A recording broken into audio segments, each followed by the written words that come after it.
Good evening. Praise the Lord. Hallelujah. સાદની સલાહ. ઘણી વાર એવું લાગે નહીં કે દિવસ ક્યાં પૂરો થઈ ગયો ખબર ના પડે, અને ઘણી વાર એવું લાગે કે આ દિવસ ક્યારે પૂરો થશે.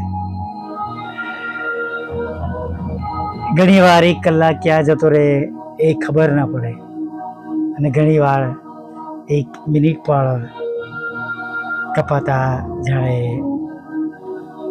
વર્ષો લાગતા હોય એવું લાગે.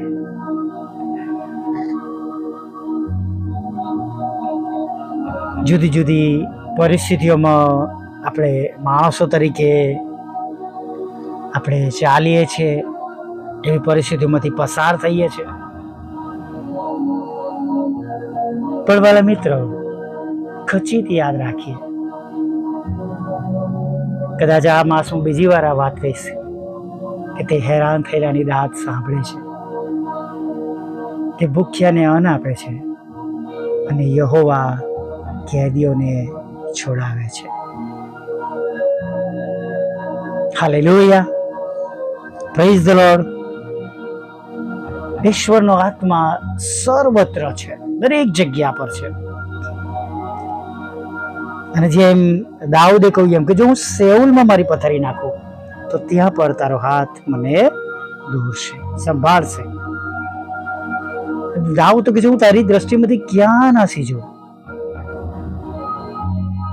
જો આકાશમાંથી ચડી જાઓ તો ત્યાં પર તમે છો.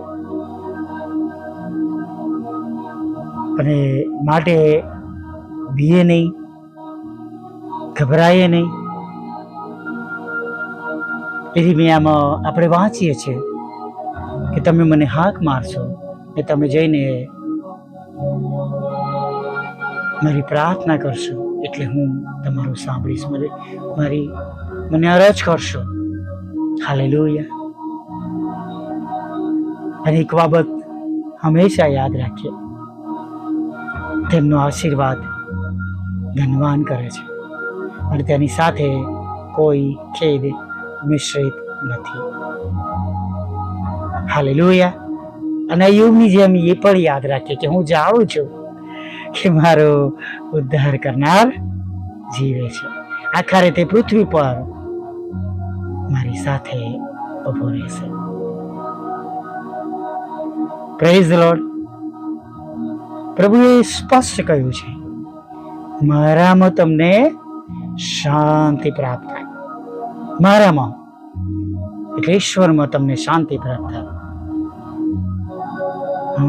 શું કે છે,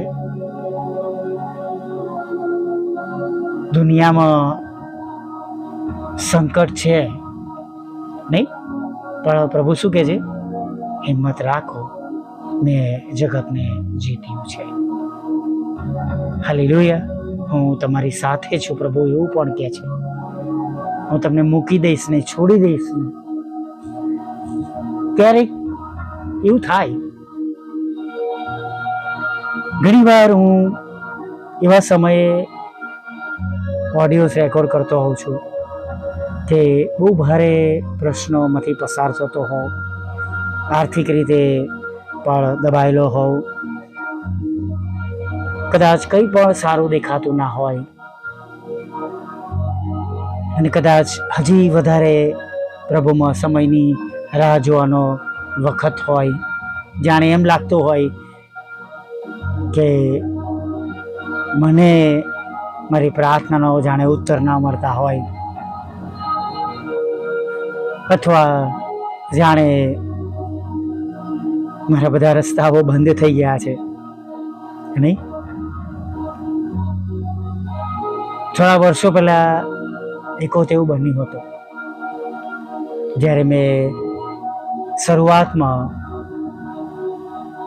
જ્યારે મેં જોબ મૂકી દીધી અને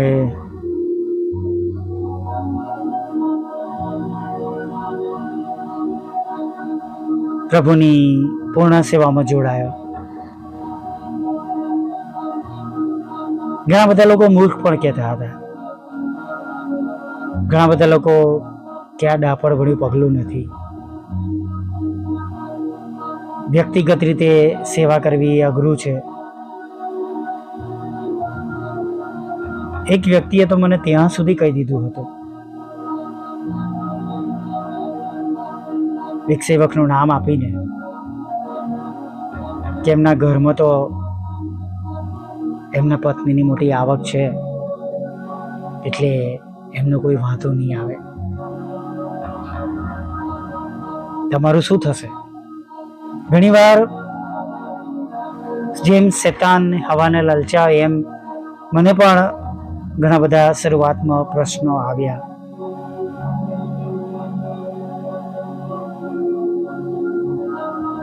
એક વખત એક આત્મિક પ્રેયર ટાવરમાંથી જોબની ઓફર પણ હતી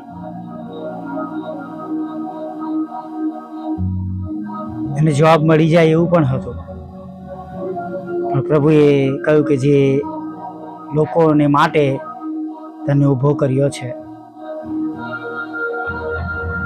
મારા મનની અંદર, એમનું શું થશે? ઘણીવાર પ્રભુ આપણા વિચારો દ્વારા આપણી સાથે વાત કરે છે અને એ દિવસથી મેં કહ્યું પ્રભુ કંઈ વાંધો નહીં, હું જોબ નહીં કરું પણ તમારી પાછળ ચાલીશ અને તમારું કાર્ય કરીશ. અને છેક વિદેશની અંદર એક બહેનને સતત એ પ્રેરણા મળતી હતી કે તું અમને ફોન કર, એમને મદદની જરૂર છે.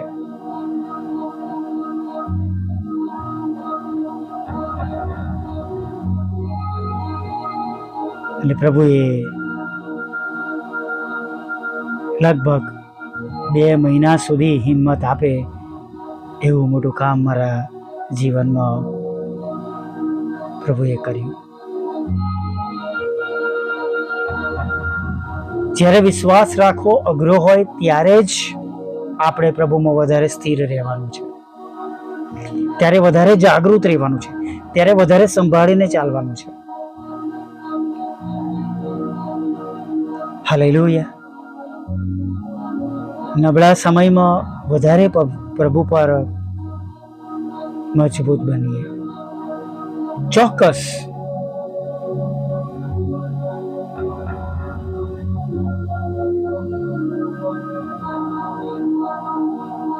જે બહુ પ્રચલિત ના હોય, પ્રખ્યાત ના હોય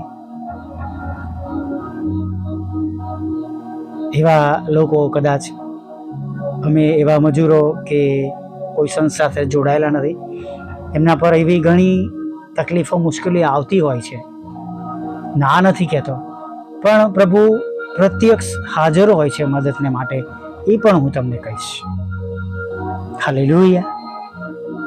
પ્રભુ સહાય કરનાર, મદદ કરનાર પ્રભુ છે. ગીત શાસ્ત્ર 46માં આપણે વાંચીએ છીએ. અને એ સર્વના પ્રભુ છે, ખાલી મારા જ નહીં, દરેક સાંભળનારના, જેટલા વિશ્વાસ કરે છે તેમના, જેઓ વિશ્વાસ નથી કરતા તેમના પણ છે, કેમ કે તેઓ તો સમગ્ર જગતને માટે આવ્યા છે. અને જેઓ તેમનો વિશ્વાસ કરે છે તેમના માટે તો તેઓ તેમને લજ્જિત થવા દેવાના નથી. હાલેલુયા. Praise the lord. આવો સાંજના સમયે સર્વ દુઃખને ખંખેરી નાખે, નિરાશા, હતાશાને ફેંકી દઈએ અને ફરીવાર જ્યાં કંઈ હોવ, તમે દેશમાં હોવ, વિદેશમાં હોવ, દુઃખી થઈને બેઠા હોવ, ઊભા થઈ જાઓ અને જુઓ પ્રભુ તમારા માટે કેવું મહાન કાર્ય કરે છે. આજે એ જ પ્રભુ છે જેમણે સમુદ્રના 2 ભાગ કરી નાખ્યા. આજે પણ એ જ એમના દીકરા આપણી સાથે છે જેમણે પાણીને દ્રાક્ષરસમાં બદલી નાખ્યા. હાલેલુયા. આજે એ જ પવિત્ર આત્મા પિતા આપણી સાથે છે જેમને પાઉલે રોક્યા હતા. આવો નાની પ્રાર્થના સાથે આપણે સાંજના સમયમાં આગળ વધીએ. કૃપાળુ દયાળુ પ્રભુ,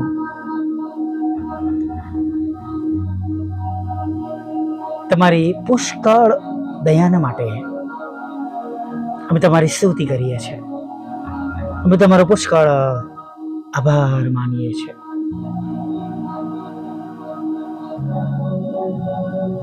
પ્રભુ, જેમ દિવસે અમારી સંભાળ લીધી, અમારી કાળજી લીધી, અમારી રક્ષા કરી, અમારી જરૂરિયાત પૂરી પાડી, હવે પ્રભુ એવી જ રીતના આ સમયે અત્યારે હમણાં પણ તમે અમારી સાથે રહો, અમને મદદ કરો, અમારી સંભાળ લો, અમારી કાળજી લો, અમારી જરૂરિયાત પૂરી પાડો, અમારા નાના મોટા પાપ ગુનાઓ માફ કરો, નવો અભિષેક આપો, નવો સ્પર્શ આપો, શુદ્ધ કરો, અમારા ઘરને પવિત્ર કરો, અપવિત્રતાઓ ને તમે બાળીને ભસ્મ કરી નાખો. પ્રભુ, સર્વ પ્રકારની અપવિત્રતાને તમે બાળીને ભસ્મ કરો, તમારા પવિત્ર આત્માના સામર્થ્યથી ભરપૂર કરો. અમારા ઘર પર એ તમારો પ્રકાશ દેખાવ, જેમ એ તારો અટક્યો જ્યાં તમે હતા, એમ પ્રભુ અમારું ઘર એ પ્રકાશથી ભરેલું રહે, અને તમારો અગ્નિ અમારા ઘરની આસપાસ કોટરૂપ બનેલો રહે, અને યશાયા 54 અને 17 પ્રમાણે અમારી વિરુદ્ધની દરેક એવી અમંગળ બાબતો પ્રભુ નાશ પામે, બળીને ભસ્મ થાય પ્રભુ, એવી અમે પ્રાર્થના કરીએ છીએ. ખાસ દયાળુ પ્રભુ, જે લોકો સાંભળી રહ્યા છે તેમની સાથે રહો. ઘણા લોકોની વિનંતીઓ છે, તમે તેમને અંગત પ્રાર્થના મોકલીએ, પણ એક યા બીજા કારણે એ શક્ય હજી સુધી નથી થયું, ત્યારે ક્ષમા કરજો. પણ એમની જે ઈચ્છાઓ છે પ્રભુ, એ પ્રમાણે તેમના ઘરમાં, તેમના જીવનમાં, તેમના પત્નીમાં, તેમના કુટુંબમાં, તેમના પરિવારમાં બનો પ્રભુ. અત્યારે બી અમે પ્રાર્થના કરીએ છીએ પ્રભુ. દરેકનું ઘર પ્રાર્થનાનું ઘર કહેવાય, તમારું રહેવાનું સ્થાન બની જાય પ્રભુ, અને દરેકનું શરીર એ તમારું રહેવાનું સ્થાન, તમારું મંદિર બની જાય, એવી અમે પ્રાર્થના કરીએ છીએ પ્રભુ. ભૂલા પડેલા લોકોને પાછા લાવજો, ગેરમાર્ગે દોરાયેલા લોકોને તમે પાછા લાવજો. તમે તો 99 મૂકીને એકને શોધવા જનાર ઈશ્વર છો, અને જેમ તમે અમને શોધ્યા છે એમ પ્રભુ બીજાઓને પણ તમે શોધીને પ્રભુ આજે તમારામાં સ્થિર કરજો. માદાઓને સાજા કરજો, જે તે રોગ હોય એ રોગમાંથી તમે તેમને સંપૂર્ણ રીતે તંદુરસ્ત કરજો પ્રભુ. પ્રભુ, ખાસ પ્રાર્થના કરીએ છીએ પ્રભુ, લડાઈ ઝઘડા, કોર્ટ કેસ, FIR ખોટા તોમતો દૂર કરજો. કારાવાસમાં છે એમાંથી તેમને બહાર કાઢજો. લગ્નનો આશીર્વાદ આપજો, બાળક જન્મનો આશીર્વાદ આપજો, જોબનો આશીર્વાદ આપજો. જોબમાં ઉપર અધિકારીઓની હેરાનગતિ તમે દૂર કરજો પ્રભુ. જેમ સ્વર્ગમાં તેમ પૃથ્વી પર તમારી ઈચ્છા પૂરી થાય, તમારું રાજ્ય વહેલું આવે, દરેક કુટુંબ દરેક જીવ કબૂલ કરે. તમે દેવના દીકરા છો પ્રભુ, એવું તમે બહુ જલ્દીથી થવા દેજો પ્રભુ. અને લકવામાંથી, કેન્સરમાંથી, TBમાંથી, HIV અને એવા રોગોમાંથી જે અશક્ય છે એમાંથી તમે તેમને સંપૂર્ણ સાજાપણું પૂરું પાડજો. લગ્નનો આશીર્વાદ, બાળકજનનો આશીર્વાદ આપજો. વિદેશ સેવાના રસ્તાઓને તમે ખુલ્લા કરજો પ્રભુ. મકાન વેચી શકાય, ઘર ભાડે મળી શકે પ્રભુ. દેશ વિદેશમાં તેમને જોબ મળે પ્રભુ, લોન મળે, નાણાં મળે, રહેવાનું સુરક્ષિત સ્થાન મળે, ટ્રાન્સપોર્ટ મળે, અને હજી સુધી જેમને જોબ ન મળી હોય તેમને જોબ તમે આપજો પ્રભુ પિતા. એક સેવકનું ઘર વેચાય અને એક સેવિકાનું ઘર વેચાય, એવી અમે ખાસ પ્રાર્થના કરી છે. વિધુરો, વિધવા બહેનો, નાતો મંદબુદ્ધિના લોકો, માનસિક રોગો, વિકલાંગોની પણ તમે સાથે રહેજો પ્રભુ. જુદી જુદી પરીક્ષાઓમાં પાસ કરજો. ભણવાને માટે, નોકરી માટેની પરીક્ષાઓ, પ્રમોશનને માટેની, પગાર વધારાને માટેની, ગ્રેજ્યુએશન માટેની અને બીજા ધોરણમાં જવાના માટેની પરીક્ષાઓમાં, અને 10મા અને 12માના વિદ્યાર્થીઓને પ્રભુ તમે પાસ કરજો, અને એમની તૈયારીઓ સુપર તમારામાં સર્વશ્રેષ્ઠ હોય પ્રભુ, એવું તમે થવા દેજો પ્રભુ. તમારા બાળકોને બીજા કરતાં અલગ કરજો અને સારી તંદુરસ્તી ભરી દેજો. તમારી સેવિકાના ખેતરમાંથી એ અવિધ નામોને તમે ખાલી નાખજો, ખાલી જ કરજો પ્રભુ પિતા. અને પ્રભુ તેનો કબજો બહુ જલ્દીથી એ તમારી દીકરીને, તેમના કુટુંબને, તેમના પરિવારને મળી જાય. અને જે અવૈધ પ્રકારના નાણાં પ્રભુ તેમની પાસેથી બીજા લેવા પડે, આપવા પડે છે એ ખર્ચને માટે, કેસ લડવાને માટે, એમાંથી તમે એ નુકસાનમાંથી તમે એમને બચાવી લો, એવું તમે થવા દેજો પ્રભુ પિતા. અમારી પણ સાથે રહેજો, અમારી મિનિસ્ટ્રીને આશીર્વાદિત કરજો. વોટ્સઅપ, ફેસબુક, યુટ્યુબની સેવાઓને, બુધવાર શુક્રાની સંગતોને, રોજના રેકોર્ડિંગને પ્રભુ તમે આશીર્વાદિત કરજો પ્રભુ. છેલ્લી બાબત છે, જે અશક્ય છે એને તમે પરિપૂર્ણ કરજો. અમારે માટે બંધ થયેલા તમામ દરવાજાઓ તમે ખુલ્લા કરજો પ્રભુ. અને પ્રભુ સાંભળે છે, બીજાને મોકલે છે, એમને વિશ્વાસ કરે છે, બમણા આશીર્વાદથી ભરી દો. દરેકની મિનિસ્ટ્રી આશીર્વાદિત થાય અને દરેકના ઘરોનું તમે ભરણ પોષણ કરજો. અને પ્રભુ દરેકને ખોરાક, વસ્ત્ર, અન્ન પાણી આપજો. પાપોની ક્ષમા કરજો. મુસાફરીમાંથી સલામત ઘરોમાં લાવજો. અને પ્રભુ એક સુંદર નવી સવારમાં ફરીવાર તમારું ભજન કરવાના માટે પ્રભુ તમે અમને બધાને પ્રભુ તમે તમારા સમક્ષ પ્રભુ લઈને આવજો. બધા તમારા પવિત્ર અને બુલંદ હાથોમાં સોંપાઈ જાય છે. અને ક્રિસમસના આનંદ તરફ પ્રભુ તમે અમને દોરી જજો. જો કોઈ દુઃખી હોય, હતાશ હોય, નિરાશ હોય તો તમે વિશેષ તેમની કાળજી લેજો અને તમે તેમનો કબજો લેજો. અને પ્રભુ જેઓ કારાવાસમાં છે, દુઃખી છે, હતાશ છે, નિરાશ છે, તેમના માટે પણ ખાસ પ્રાર્થના કરે છે કે તમે તેમની હિંમત બનજો, બળ બનજો. અને જેમ તમે પિત્તરને પ્રભુ બહાર લાવે એમ તમારા બાળકોને પણ તમે બહાર લાવજો. પાપોની ક્ષમા કરો અને સવારમાં તમારું વચન ગતિ લેવા માગતા પ્રભુ ઈસુ માટલું સાંભળો, દીવા પાન્ય કરજો. આમીન, આમીન, આમીન.